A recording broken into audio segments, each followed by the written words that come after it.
வணக்கம். அனைவரும் நலம்தானே? யாரெல்லாம் நிலம் வாங்குவார்கள்? தோட்டம் துறவு யார் வாங்குவார்கள்? யார் புதிய கட்டடங்கள் கட்டுவார்கள்? அல்லது கட்டிய நவநாகரிகமான மனையை யார் வாங்குவார்கள்?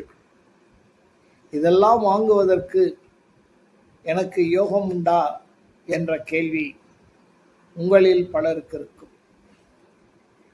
உங்கள் ஜனன ஜாதகத்தில் செவ்வாய் கேந்திரங்களில் அமர்ந்து அசுப கிரகங்கள், அதாவது பகை கிரகங்களின் சாரங்கள் பெறாமல் இருந்தால் நீங்கள் வீடு, நிலம், தோட்டம், துறவு வாங்குவதற்கு ஒரு நல்ல வாய்ப்பு ஏற்படும். அப்படி என்றால் எப்போது இந்த வாய்ப்பு ஏற்படும் என்றால், ஜனன ஜாதகத்தில் உங்களுடைய தசாநாதன் கேந்திர திரிகோணமாகவோ அல்லது யோகக்காரனாகவோ அமைந்தால் அந்த தசாபுத்தியில் நீங்கள் நிலம் வாங்கலாம், வீடு வாங்கலாம் அல்லது வீடு கட்டலாம். ஆக ஒவ்வொருவருடைய கனவும் இதுதான். 10ஆம் இடத்தில் செவ்வாய் இருந்தால் மட்டும், திக்பலம் பெற்றால் மட்டும் நிலம் வாங்கிவிட முடியாது. நல்ல சாரம் பெற்றிருக்க வேண்டும், நல்ல திசை நடைபெற வேண்டும். அது மட்டுமல்ல, அந்த 10ஆம் இடத்து அதிபதி அவருக்கு கேந்திர திரிகோணங்களில் ஸ்தான பலம் பெற்றிருக்க வேண்டும். இப்படியெல்லாம் இருக்கின்ற பொழுது நிச்சயமாக வீடு, இடம், நிலம் வாங்கலாம்.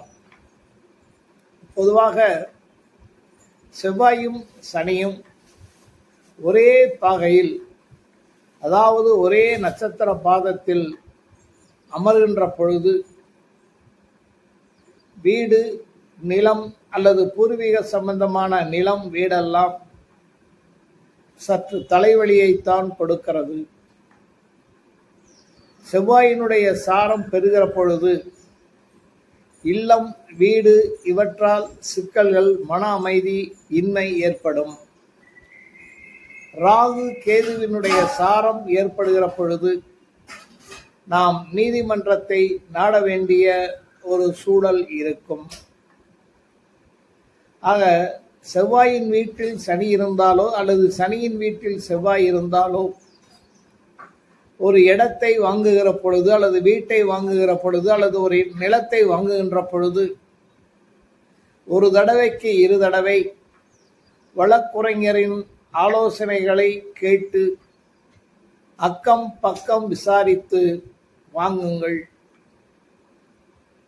செவ்வாயோடு மாந்தி இருந்தால் கூடுமானவரை நீங்கள் உங்கள் பெயருக்கு வாங்குவதை நிறுத்திவிட்டு உங்கள் துணைவியாரின் பேருக்கு வாங்குவது மிகச் சிறப்பு.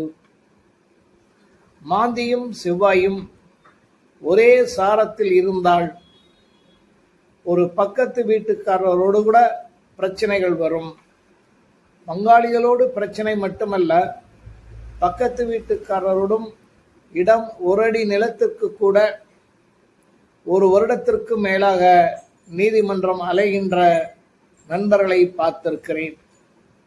எனவே செவ்வாய் சனி சேர்ந்தாலோ அல்லது செவ்வாய் சனியின் சாரம் பெற்றாலோ அல்லது சனியின் வீட்டில் இருந்தாலோ, செவ்வாய் மாந்தியோடு சேர்ந்தாலோ, மாந்தியினுடைய ஒரே பாதத்தில் இருந்தாலோ நிலம், பூமி, வீடு சம்பந்தமான பத்திரங்களில் மிகவும் கவனம் செலுத்துங்கள். எச்சரிக்கையாயிருங்கள். அதன் மூலம் நிம்மதியாயிருங்கள் என்று வாழ்த்துகிறேன். வணக்கம்.